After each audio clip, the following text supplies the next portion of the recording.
With markets approaching levels we haven't seen since 2020, now is the time to take control of your investments and manage price risk. For over 40 years, Advanced Trading has guided farmers through unpredictable markets, offering expert insights and proven tools to tackle challenges as they arise. Given the world's economic uncertainty, adding a trusted advisor to your team will help defend what you've worked so hard to build. Advanced Trading, securing your future, one decision at a time.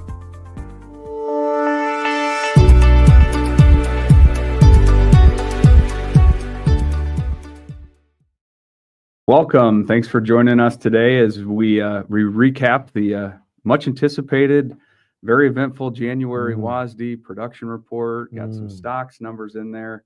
Some surprising numbers heard.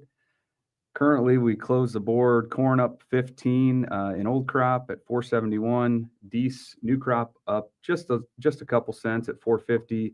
Beans up nearly 30 in the old crop at 1026. Sorry, looking at my writing. New crop up 17 at 1031, and just a little higher, mixed on the wheat board, couple lower, couple higher. Got Brian Basting with me and Mark Talaski. Let's jump into it, guys. Brian, corn balance sheet, big changes today. What did we see? Pretty large yield cut, some state by state yield cuts that maybe were a little surprising. How did that impact our balance sheet? It was a shocking report, Nate, from the supply side. We saw a national average yield fall 3.8 bushel in corn today, down to 179.3. Largest cuts? Oh, my goodness, no question. Tied the largest? Tied, as Mark said, I believe it was in 2021. We saw this type of cut. So it was just a shock to the trade. Now, there was a general feeling that we're going to see a lower number in Indiana, Ohio, some of those eastern states that maybe were a little overstated back in November, Nate, but nothing of the magnitude I think that the USDA surprised us with today. So bottom line is, this is our supply that we're working with for this 24-25 crop year. Right. And that's not going to change until way down the road when it won't make any difference. So for the time being, you take this number at face value, the market's going to digest it for a bit. 1.54 billion bushel carry out, Nate, 200 million bushel less than what it was in December. It wasn't that long ago we were talking low 2.1, 2.2 billion bushel carry out for the 24-25 crop year. We were kind of talking that. Yeah, Mark hit the nail on the head. Way back last summer, and we were looking at that. Now, I don't want to say that the bull is going to run unabated here. A couple things to keep in mind, Nate, particularly from a producer risk management standpoint. The export forecast was lowered today by USDA, and also China imports were lowered by 1 million tons. It doesn't look like China is going to be importing any U.S. corn of substance at this point. Things can change, but for the moment, it certainly looks like China's out of the market. The other thing that longer term, Nate, what we're seeing is a clear divergence in wheat and corn prices. In fact, the wheat corn spread has narrowed to it's one of the narrowest levels we've seen in years. So I think if this winter wheat market, which right now looks like it's going to be potentially a large crop, we had a little bit of a surprise today with larger than expected soft red winter wheat acreage last fall, we could have a lot of wheat feeding this summer, Nate. So just keeping that in mind going forward, that as we get further along into the crop year, economics are going to favor substitution of this higher priced corn if that wheat is available. Bottom line today, the report was bullish. And I think from a producer standpoint, you really want to manage these markets right now. Yeah, well said, well said. A couple points. As you highlighted, the Eastern Corn Belt, some big yield cuts, maybe a little bit anticipated given some of the dryness that we saw towards the end of the summer. Some of our Eastern clients noting that.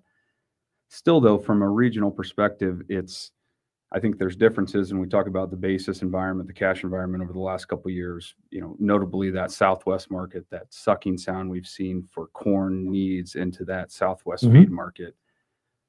Given some of those changes, the tightening fundamental picture, I think you said it well. The bullishness. This is our production number. This is what we're going to trade over the next couple months. We're watching South America, but there's still some variables I think in play as we roll the calendar forward. Wheat feeding, kind of the milo demand. There were some minor changes to the milo balance sheet today on increase in production that they threw right into basically the domestic ethanol use. Still some upside for that demand. So I just want to, I think trying to quantify, is this the smallest or largest carryout number, what changes could we see? And I think as a group, we think there's potential that we could see the carryout increase a little bit, but we're still at a level right now that there's not room for error.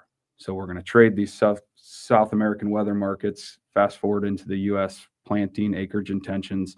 And until we see some of those indicators are more comfortable, the corn market feels somewhat supported here for a little bit. Yeah. Since 2011, we've only reduced the yield on corn over 2 bushel twice. This is the third time.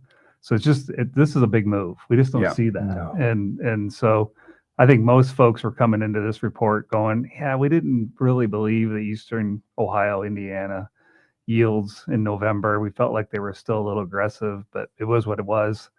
And Indiana was probably the biggest shock in the East, I think. And most folks in Michigan were thinking the yield was a little bigger, and we got that too. So it does feel like the crop's in pretty good shape. But this was a surprise. I mean, 3.8 change that's a mover. Yeah, the low side of the average trade guess was what, a 181 type number. So we came in below the low side, and we've seen that in I don't know how often, probably one other time in the Jan final number. That's usually more of that November variable. Are we where we landing at, and to see that final change. And we talked about that, I think, in the last video, is that because of the reduction in carry out and increase in demand in that December report, that any adjustments to yield was going to be kind of amplified, and we clearly saw change today to amplify that. So interesting. Mark, moving on, corn balance sheet aside, some of the world production numbers, again, some variables we're watching. Brian noted that the Chinese imports, slight reduction, 1 million metric ton. There's still some of the trade guests that are 3 to 4 million metric ton below that. So just that caution on, getting too bold up here. Farmer selling, I think, has been pretty active. What we hadn't seen a lot of movement on was beans. A few guys that were selling, I think producers that were selling some of their inventory, but kind of a flat bean market here for a while, struggling to break above that $10 mark and stay there.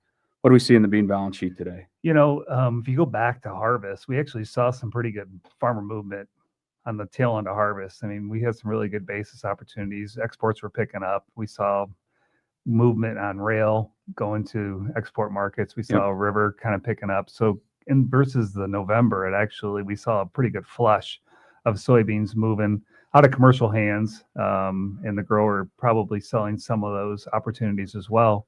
But since then, you're right. It's been just a standstill for the soybean market, and then slow grind lower, really. And I think it'll be interesting to see how these processor-centric areas kind of behave going forward, because we saw a big uptick in soybean oil here in the last couple of days. Crush has improved. Obviously, they have an incentive to kind of keep rolling. We might see some earlier downtimes this year. It's hard to say how that's going to look as we go forward, but a lot of people are kind of waiting to hear how the current administration is going to behave with the 45Z, and then how the new administration is going to behave in that space as well. So a lot of unknowns on how that could impact the crush and the demand going forward. But meal continues to feel heavy. Very heavy. And so these crushers, they have a pretty good stockpile of meal. And going back to your point on corn, we could substitute meal to some degree in some of these feed rations if it gets cheap enough. And that's just one more alternative to wheat as another one that, could backfill this corn demand picture, at least domestically. But I think the processor is probably going to have to do a little work here to kind of get the next tranche of beans to move off the farm and from the elevator.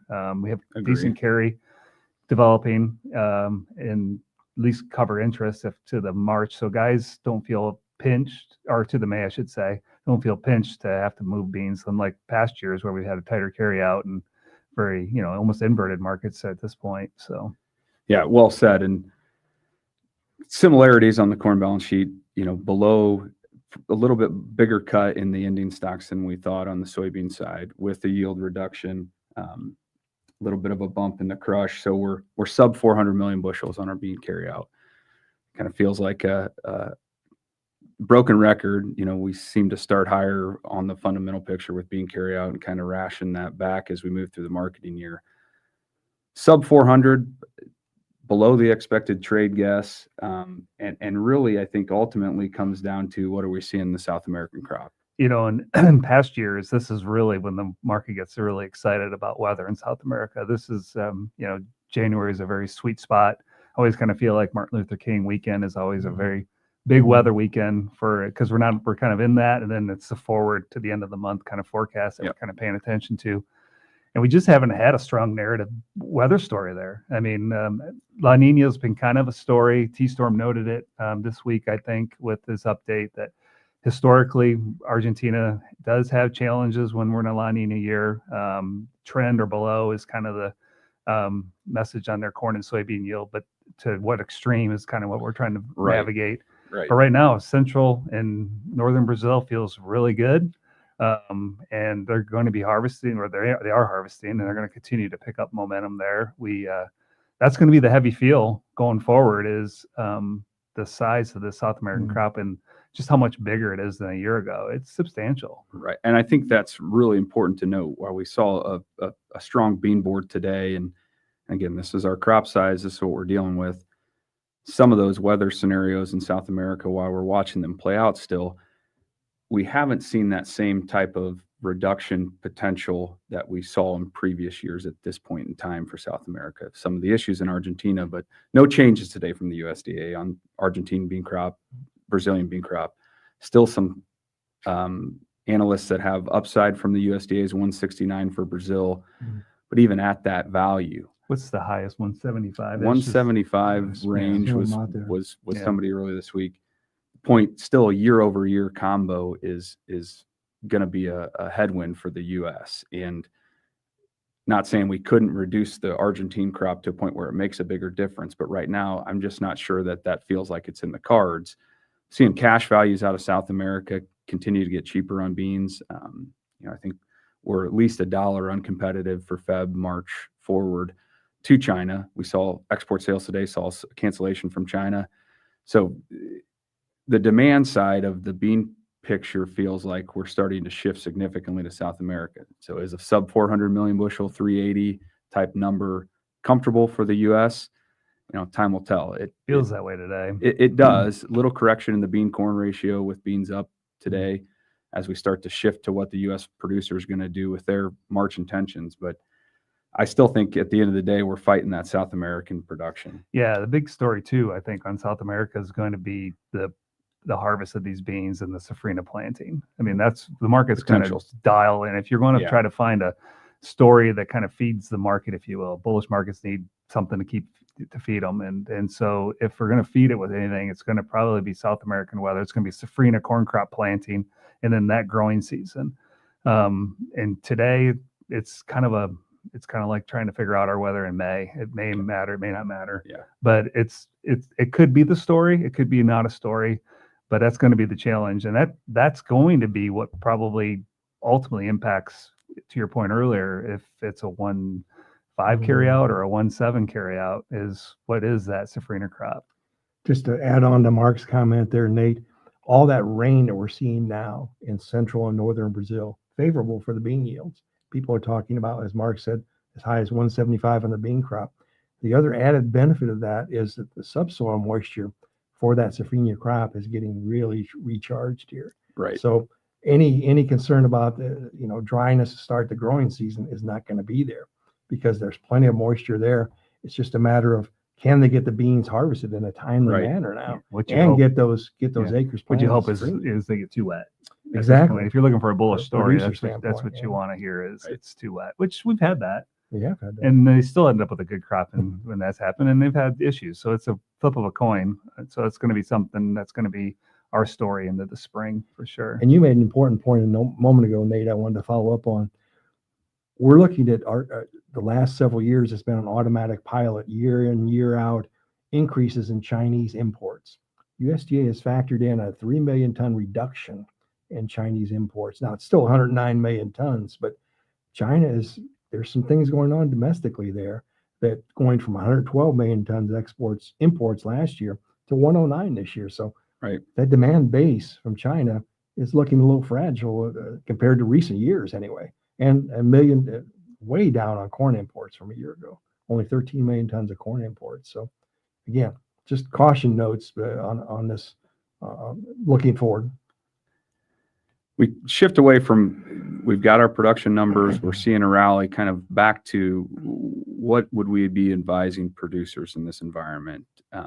We've heard comments across we talked a lot about the movement, both on corn and beans, farmers selling pretty active here over the month of December, well ahead of last year's pace, where they kind of held through the markets, watched markets deteriorate for the most part through last marketing year. So kind of that hindsight marketing, some comments on cash needs. Still think there's probably an argument to be made on selling into these rallies, but with the unknowns, with the tightening corn balance sheet, with some of these variables we're talking about in South America, that's the opportunity for potential reownership with maybe some calls or some call spreads. I feel like in areas that had really good production, to see this rally and even selling into before's corn rally and today's bean rally is, guys have been generally happy. There's some direct payments coming to the producer. At the end of the day, I think the risk to the producer is to freeze up too much here and watch this market make a little bit of a run and potentially see a big corn acre intention out of the U.S. producer, or this favorable moisture that we're seeing in Brazil turn into an upside in their corn crop and stable, catch some rains in Argentina out in the 10, 14-day forecast. And all of a sudden, kind of to what we're talking about, are we at a point where we're shifting to say, hey, the managed money, the funds are going to add on some longs, let's get real bullish here? Or is the world fundamental picture still somewhat comfortable if we see those production numbers realized in South America? And I still err on that side. If you guys, see anything different, what would you be advising a producer to do today, Mark? I would be doing exactly what you just said. I'd be rewarding this rally. If you want to re-own it with some July options or something, or option spreads, call spreads, I feel like that's the best alternative. It's very defendable.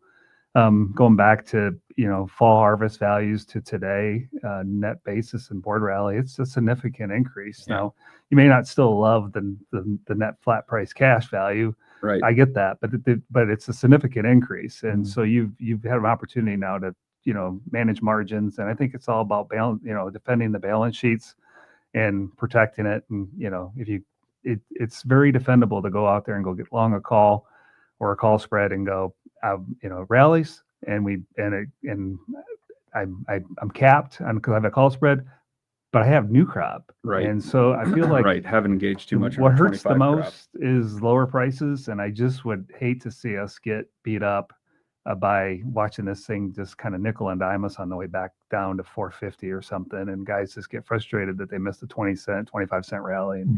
And, and like you said earlier, a lot of grain has moved into commercial hands here in the last, 3-4 weeks. Yeah. Basis feels heavy on the front end a little bit here, both corn and beans, I think as expected with the rally today, but more importantly, just a lot of basis length across space, east to west. So from a commercial standpoint, probably a little bit friendly here, or a little bit weaker spread environment maybe on the front end, but now we're having to account for that fundamental picture that's adjusted, that carry out and that lack of cushion. If we did see a South American issue, we're changing the export narrative. Brian, you noted USDA reduced corn exports a little bit today. If we were to see some further issues develop in South America, there's still upside in that corn export picture. So a lot of unknowns at the end of the day, though. I think managing what you can here on the front end, from a producer standpoint, maybe it's a time to shift to look at some hedge to arrive contracts in the May and wait for some basis opportunities, where we've been probably a little bit more focused on stronger basis levels here coming into the front end of, or tail end of the calendar year, looking at something like that with a call spread over the top of it potentially.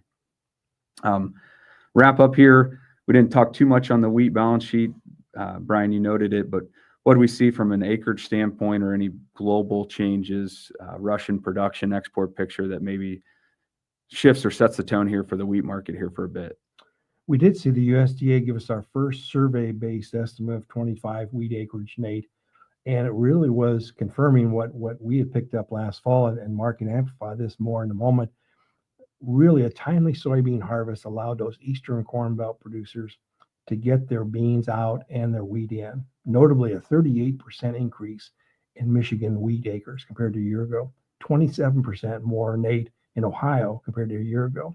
All in all, 6.44 million acres of spring wheat planted, 6.06 last year. So that's, what is that, 380,000 more spring wheat acre, beg your Winter pardon, wheat. soft wheat acres soft compared to wheat. a year ago. So I think that's really, and we got plenty of moisture in Right. most instances.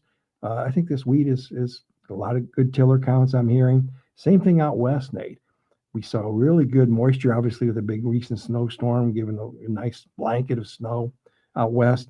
I think out west today, we did see a little bit of a divergence, Nate. We saw Kansas acreage down a bit, 200,000 acres from a year ago, but Texas and Montana were up and more than offset that. So HRW acreage was actually up a bit from a year ago.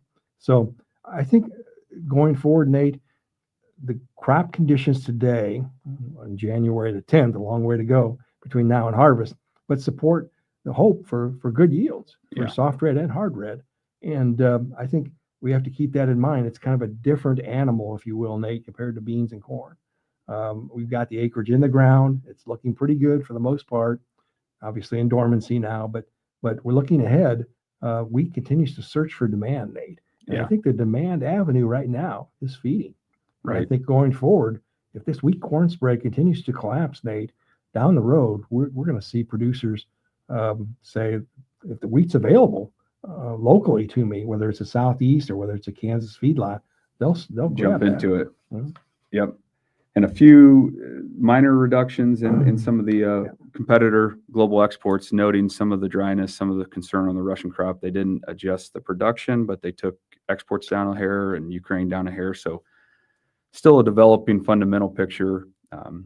Some of that what if or potential for U.S. wheat demand, but just hasn't materialized yet. I'm glad you mentioned that, Nate, because I forgot to mention, as you said, Russia down 1 million tons, Ukraine down 500,000 tons from December, 1.5 million tons down. When you combine the two, Russia and Ukraine, it's a little less than 10 million metric tons exports from the two, lower than a year ago. So we're not going to see that big push. Countering that, however, is a big increase in Australia and Argentina compared to a year ago. Those crops are just wrapping up harvest now as we speak, and they'll really ramp up exports from Australia and Argentina through June. So I would say, Nate, unless there's a shocking surprise out of Russia, i.e. they just, basically suspend exports, Right. that we're going to be remaining the residual supplier during this last quarter of the crop year, quarter plus of the crop year.